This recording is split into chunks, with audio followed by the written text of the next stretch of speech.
चले अंकल। जी मेम साहब चलते हैं। क्या हो गया अंकल, कुछ परेशानी है क्या? वो क्या मेम साहब, बहुत दिनों से ना लगता है कि मेरे फोन में कुछ खराबी आ गई है, ठीक से काम नहीं कर रहा। फोन में कुछ खराबी आ गई है मतलब क्या हो गया? वो कह रहे मेम साहब कि मैं किसी को भी फोन लगाता हूँ ना तो लग जाता है, बात हो जाती है, लेकिन जब मैं अपने बेटे को फोन मिलाता हूँ तो फोन नहीं लगता, खट जाता है। तो समझ में ये नहीं आ रहा कि ऐसा क्यों हो रहा है। सबको फोन लगाता हूँ लग जाता है, तो मेरे बेटे को भी फोन नहीं मिलता। ये कैसे हो रहा है, क्या खराबी है, समझ में नहीं आ रहा कि ऐसा कैसे हो सकता है और क्यों हो रहा है। अरे अंकल, ये कैसे हो सकता है? अगर आपका फोन खराब होगा तो किसी को भी नहीं मिलेगा ना। ये कैसा एक्सक्यूज है कि आपके बेटे को नहीं मिलता बाकी किसी को भी लग जाता है?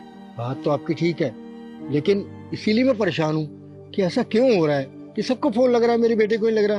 वो क्या है ना कि मैं 3-4 फोन ही बदल चुका हूँ कि शायद मेरे फोन में कोई खराबी हो, लेकिन जितनी बार फोन बदला कोई फायदा नहीं हुआ। सबको फोन लग जाता है, बेटे को नहीं लगता। आपको क्या बताऊँ मेम साहब कि मेरा इकलौता बेटा है, उसको मैंने बड़े नाजों से पाला। वो बचपन से जो भी चाहता था मैंने उसको सब दिया। एक ड्राइवर की नौकरी करता हूँ, लेकिन उसके कभी भी शौक पूरे होने में रुकावट नहीं डाली। जो चाहा उसको मिला। बड़ा हुआ तो उसने कहा कि मैं कॉलेज में पढ़ना चाहता हूँ, बहुत दूर शहर में जाना चाहता हूँ, भेज दिया। उसका हर खर्चा उठाया, यहाँ तक कि वो जब पढ़ाई कर रहा था तो मुझे फोन करके पैसे मांगता था, तब भी मैं इधर उधर से पैसे करके भेज देता था। लेकिन अब 3 साल हो गए, ना वो घर में मुझसे मिलने आ रहा है, न फोन कर रहा है। और जब मैं फोन कर रहा हूँ तब भी उससे फोन पे बात नहीं हो पा रही है। मेम साहब आप तो जानते ही हैं कि इकलौता बेटा अगर 3 साल से उससे दूर हो और बात भी ना हो पाए तो कितना दर्द होता है, कितनी तकलीफ होती है। दिल में बुरे बुरे ख्याल आते हैं कि मेरा बेटा ठीक तो है, कोई अनहोनी तो नहीं हो गई। वैसे गलत सोचना नहीं चाहिए, लेकिन क्या करूं, बाप हूं ना, तो घबराहट होती है। अगर उससे बात हो जाए दिल को तसल्ली हो जाएगी। अब पता नहीं क्या दिक्कत है, हर फोन में दिक्कत है कि मेरे बेटे को फोन नहीं लग पा रहा। अरे अंकल जी, पर ऐसे हो कैसे सकता है? मुझे ऐसा लगता है ना आपके फोन की कुछ सेटिंग बिगड़ गई है। लाइए दिखाइए, मैं देखती हूँ एक बार, क्या पता मैं ठीक कर सकूं। जी। अंकल जी, आपके बेटे का नंबर किस नाम से सेव है? नितेश, नितेश के नाम से। नितेश के नाम से?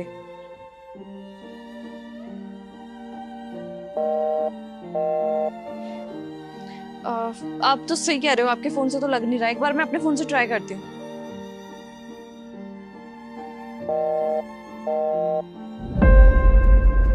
मिला? आप सही कह रहे हो, उनका नंबर तो सही में नहीं लग रहा। मैं एक काम करती हूँ, अंदर राहुल बैठे हुए हैं, एक बार उनको आपका फोन दिखा देती हूँ, क्या पता वो ठीक करके दे दें। आप 10 मिनट रुकिए, मैं 10 मिनट में ठीक करवा के लेके आई। साहब अगर ठीक हो जाए मेरा फोन तो आपका बहुत बड़ा एहसान होगा।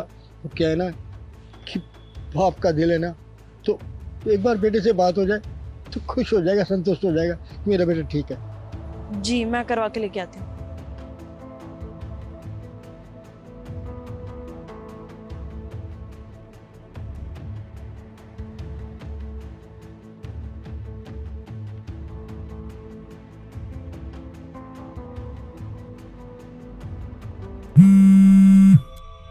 कौन है? हेलो।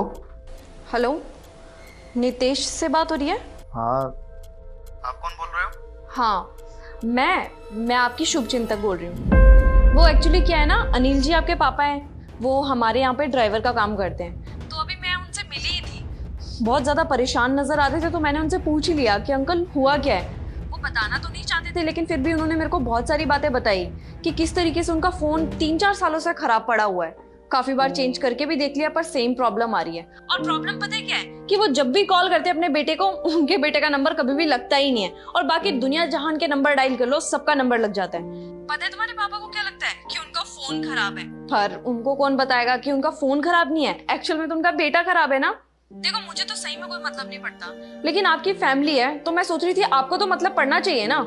कम से कम आपको अपने पापा से बात तो कर लेनी चाहिए। बेशक से मत मिलो, और तुम्हें तो पता ही है कि तुम्हारे पापा ने किस तरीके से पेट काट काट करके तुम्हें पढ़ाया है, इतने अच्छे कॉलेज में तुम्हें एडमिशन दिलाया है, और तुम्हें तो पता ही है कॉलेज फीस कितनी महंगी आती है। और तुम्हारे पापा एक मामूली से ड्राइवर हैं, उनके लिए ये सब अफोर्ड करना बहुत मुश्किल था, लेकिन फिर भी उन्होंने आपके लिए बहुत कुछ किया है। तो कम से कम उनको कॉल तो कर लिया करो।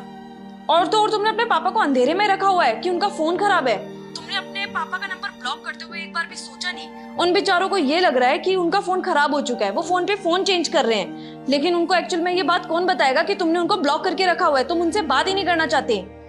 देखो आज सिचुएशन कुछ हो रहा है, तुम उनके बेटे हो तो तुम अपने पापा के साथ इस तरीके से कर रहे हो, कल को तुम्हारा बेटा ना तुम्हारे साथ भी सेम इसी तरीके से करेगा। और तुम अपने पापा की टेंशन तो बिल्कुल मत लेना, उनको तो हम कैसे ना कैसे संभाल लेंगे, लेकिन तुम्हारे लिए कोई भी नहीं होगा। क्या बदतमीजों वाली बात कर रही हो आप? ये मेरे बच्चे मुझे घर से क्यों निकालेंगे? देखो मैंने तो उस टाइम उनको कुछ भी नहीं बताया, लेकिन मैं उनको अब और दिखावे में नहीं रख सकती। और हाँ, मैं अभी ना बाहर जाकर के अनिल अंकल को सब कुछ सच सच बताने वाली हूँ कि उनका बेटा खराब है, उनका फोन नहीं। उनको और अंधेरे में मैं नहीं रख सकती। तुम्हें जितना मर्जी अपने बाप को अंधेरे में रखना होगा तुम रखना, समझ में आया तुम्हें?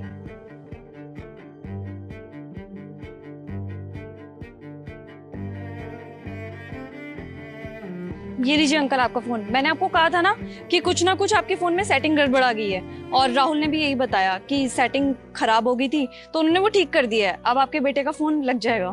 मतलब मैं अगर अपने बेटे को फोन करूंगा तो फोन मिल जाएगा? हाँ हाँ अंकल, आपके बेटे को ही क्या, आप दुनिया जान में किसी को भी फोन मिलाओगे ना इजीली लग जाएगा।